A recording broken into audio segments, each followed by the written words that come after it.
Белата палата во Скопје вредна 7 милиони евра и повеќе од 20 партиски седишта низ државата купени со 2 милиони евра ќе бидат конфискувани од опозицијската ВМРО ДПМН, пресуди кривичниот суд во Талир 2. Партиското седиште што го изгради Бетон било незаконски стекнато врз основа на договор со партијата кој бил несразмерен. Бетон немал финансиска корист од него, но во тоа време градежната компанија над 70% од приходите и биле од тендери со државни, локални јавни претпријатија. Објаснуваше судиката Даниела Алексовска-Стојановска при читање на пресудата, според која и останатиот имот низ државата бил купуван со незаконски стекнати пари. Седиштето вредело 800.000 евра, а за возврат добиле објект вреден 7 милиони евра од Бетон.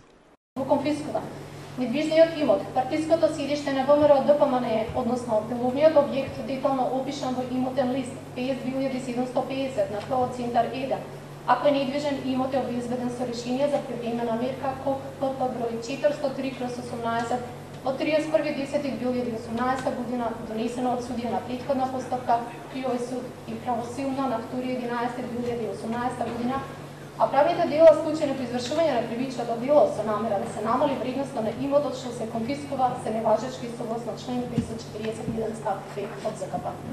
Екс-премиерот Никола Груевски со оваа пресуда доби нови 6 години затвор, а екс-генералниот секретар на партијата Кирил Божиновски условна казна. Постапувале по лични и тесно партиски интереси и ја злоупотребиле службената положба.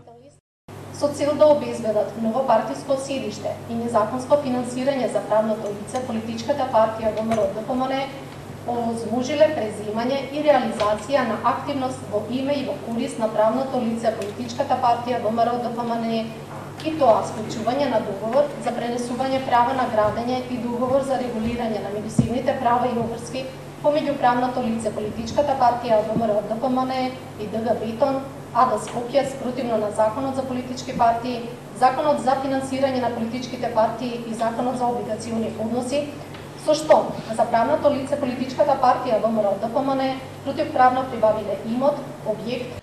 За адвокатскиот тим на ВМРО ДПМН целта на судскиот процес била токму конфискацијата на имотот. Ќе ги користат сите правни можности да ја сменат ваквата одлука. Доколку постојат било какви действија и утврдена вина, како што тоа судот денеска го стори, тогаш можело да се конфискува и личен имот на обвинетите лица. Овој имот на политичката партија ВМРО ДПМН не може да се толкува дека целиот е заслуга на само две лица.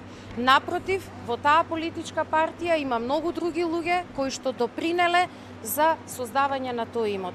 Ова е прва пресуда за Божиновски, а пета за Груевски. Досега има затворски казни од година и пол до 9 години за ТЕНК, ТНТ, насилство во Центар и плацави во Водно.